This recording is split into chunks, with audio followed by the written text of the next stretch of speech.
Eu chamei a atenção no início da missa e depois antes da proclamação da primeira leitura para a visão do profeta Ezequiel, hoje relatada no capítulo 37 do livro do profeta Ezequiel.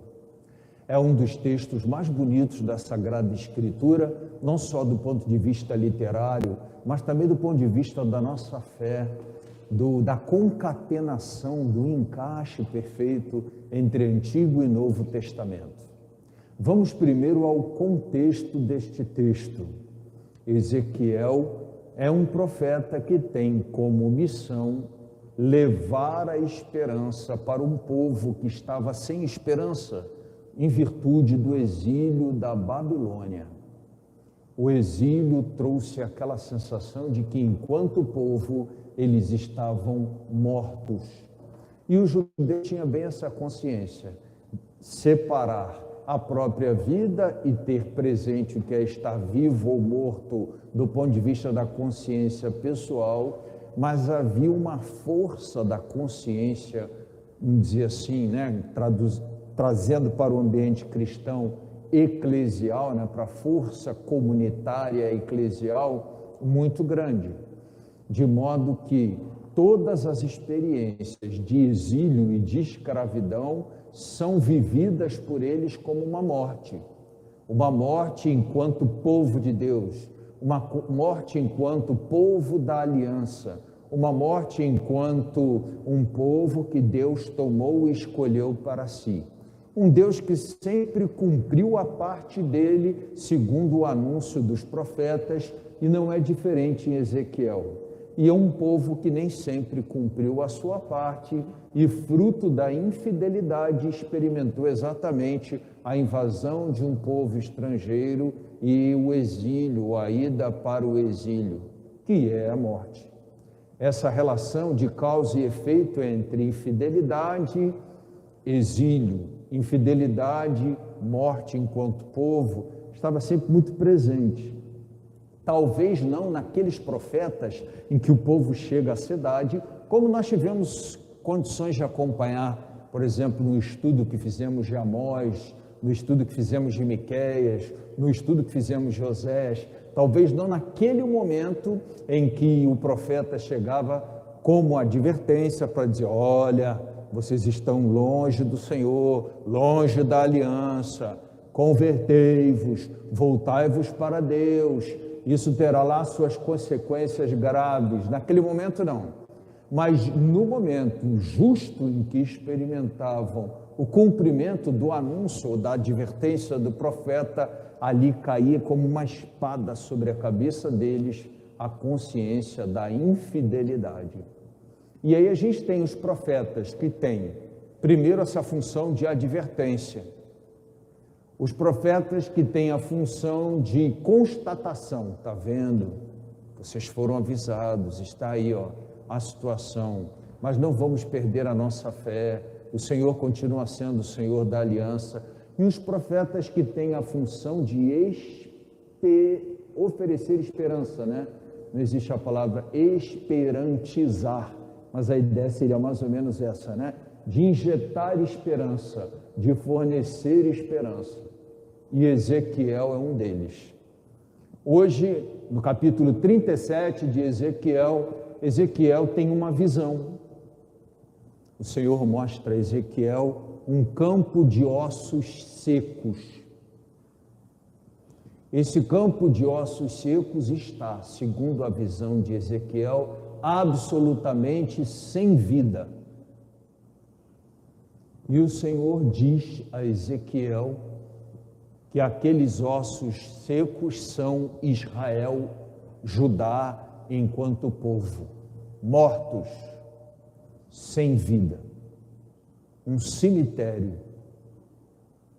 Mas o Senhor diz que o Espírito será soprado sobre aqueles ossos ressequidos e eles voltarão a viver. Isso até desafia um pouco a visão, a fé do próprio profeta, que está ali diante da certeza de que aqueles ossos estão absolutamente sem vida, secos. Mas assim que o Espírito é invocado e soprado, os ossos vão ganhando nervo, músculos, carne, até que num dado momento, com um sopro de vida, os ossos voltam à vida.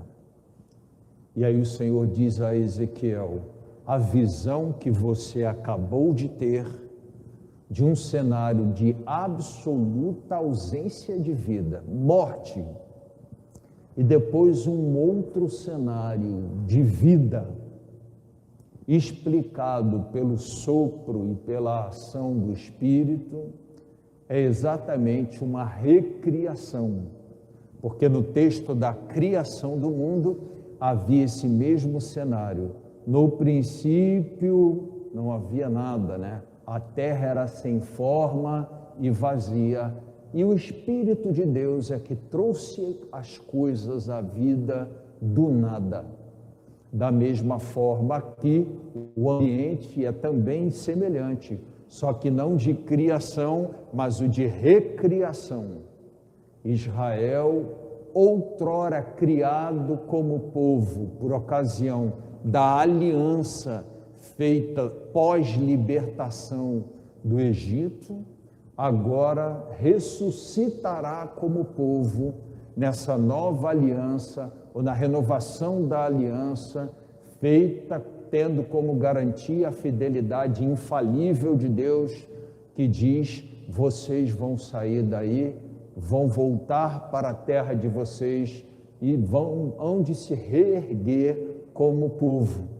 O que depois se cumpre nos tempos de Esdras, Neemias e nos textos, nos eventos descritos nos livros de Crônicas, 1º e 2º Crônicas, que falam exatamente da reconstrução depois do retorno do exílio. Por que eu digo que esse texto é um texto muito bonito? Porque ele atravessa o tempo. Ele, por exemplo, nos permite entender que elementos embrionários, no iniciozinho ali de ressurreição, já estão presentes no Antigo Testamento, respeitando os devidos contextos, naturalmente. Quando a gente olha com um olhar cristão para esse texto, consegue olhá-lo como um prenúncio de ressurreição, uma profecia de ressurreição, já ali no texto de Ezequiel. E o que eu acho mais interessante nesse texto, que me chama a atenção para a nossa experiência, para a minha experiência de fé, é a relação entre vida e morte nesse texto. Por exemplo, o povo de Deus, eles estavam vivos, mas estavam mortos.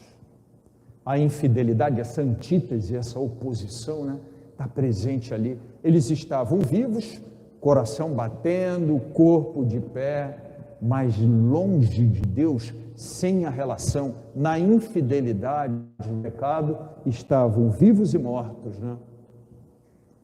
Ao mesmo tempo, alguém pode estar morto, mas numa relação de fidelidade, se morre nessa fidelidade, ele está morto e vivo.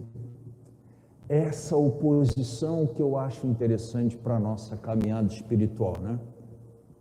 Eu posso estar vivo e morto, se fora da comunhão, da aliança com o Senhor. Se não estou soprado de vida pelo Espírito Santo de Deus, infelizmente, coração bate, cérebro funciona, caminho, ando, toco a vida, mas eu estou morto, mesmo estando vivo. E há quem tenha morrido numa comunhão plena com o Senhor, que, embora fisicamente morto, está vivo. Eu tenho muito essa impressão, assim, quando eu vejo alguma imagem, algum filme, aquelas imagens de uma pessoa morta, assim, os olhos, com os olhos abertos, e aquele oco, aquela imagem oca, dá a sensação de que não só os olhos, mas que tudo por dentro está oco. O homem sem fé, sem a presença de Deus, está oco. Do ponto de vista espiritual, oco, vivo, mas morto. E alguém pode estar morto, mas vivo. Essa antítese é muito interessante e sugere uma grande reflexão sobre nossas prioridades, sobre nossas escolhas, sobre o tamanho da aliança que nós temos com Deus, sobre o tamanho do compromisso e o lugar exato de nossa fé em nossa vida. Caso contrário, é possível que eu pareça aquele campo de ossos secos, sem vida, e não exatamente aquele corpo vivo, ressuscitado, pleno de vida pelo sopro e pela ação do Espírito, segundo o conselho do profeta Ezequiel e a visão do profeta Ezequiel. No Evangelho de hoje é apresentada ali uma armadilha para Jesus. Jesus, que já tinha, na continuidade do texto, anteriormente, tido um embate com os saduceus, que tinham um problema com a ressurreição, e Jesus calou os saduceus, uma reflexão de que ele era Deus dos vivos, e o Senhor era Deus dos vivos e não dos mortos, tal. E agora os fariseus, então, resolveram calar Jesus. Os fariseus não tinham tanto problema com o tema da ressurreição quanto os saduceus, mas resolveram colocar Jesus em situação difícil no que diz respeito à lei de Moisés. A lei de Moisés, no tempo de Jesus, também era a lei civil. Desrespeitar a lei de Moisés não era só não observar um preceito religioso, mas também era cometer crime. E, na verdade, a intenção ali era calar Jesus. Então, a ideia pretendida foi exatamente aquela de levar Jesus a desrespeitar a lei de Moisés todo dia. Vamos lá, voltando. Então, a intenção era levar Jesus a cometer crime desrespeitando a lei de Moisés. Então, publicamente, foi feita a seguinte pergunta a Jesus: Mestre, qual é o maior de todos os mandamentos? Em que sentido essa pergunta era uma armadilha para Jesus? Porque, segundo a lei de Moisés, segundo a vertical, era preponderante, talvez a única, no que diz respeito ao primeiro de todos os mandamentos. Entretanto, Jesus, na pregação dele, e por isso, como um rabi, como um mestre, vinha atraindo muitos seguidores, alguns até que tinham deixado de seguir alguns fariseus, Jesus falava do amor ao próximo, da importância de que esse amor tivesse tradução, estivesse imbricado, quer dizer, inseparavelmente unido, o amor ao próximo. Mas se Jesus dissesse que o maior mandamento era o amor ao próximo, cometeria crime, porque estaria ensinando a não observar a lei de Moisés. Mas se Jesus dissesse apenas o amor a Deus, aqueles que o seguiam até aquele momento em virtude da boa nova do amor ao próximo ligado ao amor a Deus, diriam, então não tem novidade nenhuma na pregação dele, né? Então eles perguntam a Jesus qual é o maior dos mandamentos. Jesus disse que o maior, o primeiro dos mandamentos, é amar o Senhor teu Deus com todo o teu coração, com toda a tua alma, com todo o teu entendimento, com todas as tuas forças, exatamente como está na lei de Moisés. E Jesus continua respondendo a uma pergunta que não foi feita a ele. Jesus diz assim: e o segundo é semelhante a este: e amarás o teu próximo como a ti mesmo. A perfeição está exatamente no encontro dessas duas dimensões do amor, na verticalidade, na horizontalidade, ali exatamente no momento em que se tangenciam essas duas hastes, né, vertical e horizontal, é que nós temos ali o ponto zero do amor, vamos dizer assim, né? O início, o princípio do amor. Com a resposta, Jesus não comete crime e, ao mesmo tempo, não deixa de manter aquilo que anuncia acerca da Boa Nova. Mas eu entendo que quem faz a pergunta para colocar Jesus em situação difícil e querer calá-lo, se assemelha muito à situação descrita na primeira leitura de estar vivo e estar morto, né? Quem planeja uma arapuca para o irmão, uma armadilha, quem não está diante de Jesus com o desejo de experimentar, de ouvir, de beber, mas ao contrário, de calar, de perseguir, ou de difamar, ou de aprisionar, sem perceber, está morto, mesmo que fisicamente vivo. Já aqueles que estão ali como ouvintes e seguem Jesus, aparentemente menos virtuosos que os fariseus, aparentemente não tão piedosos quanto os fariseus, mas que estão ali e seguem Jesus de coração livre, de coração aberto, porque experimentam e entendem que Ele é sentido e razão para a vida, embora do ponto de vista da perspectiva dos fariseus possam parecer pagãos, pecadores, portanto, mortos, na verdade, na medida em que de coração aberto estão vivos. É muito importante, então, que essa reflexão, vida e morte, talvez seja um critériozinho para a gente atravessar um pouco nossa história com uma lupazinha, né? Revendo posturas, posições, escolhas, direcionamentos e permitindo que vida e morte seja uma espécie de peneira à luz da palavra de hoje, né?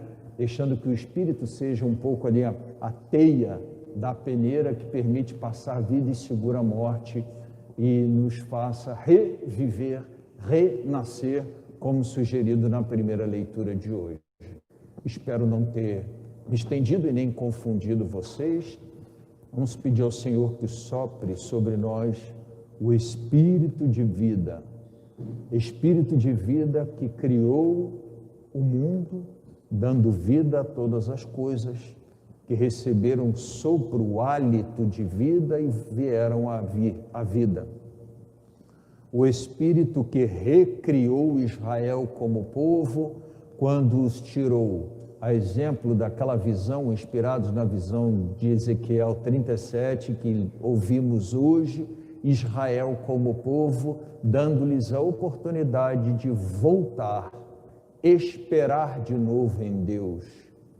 E o Espírito que nos convida também a levantarmos-nos das nossas mortes, das nossas sepulturas, nós que vivos, é verdade, mas que o Espírito nos conceda vida suficiente, força suficiente para levantarmos dos nossos sepulcros e sepulturas. Vamos oferecer hoje nossa vida, nossa história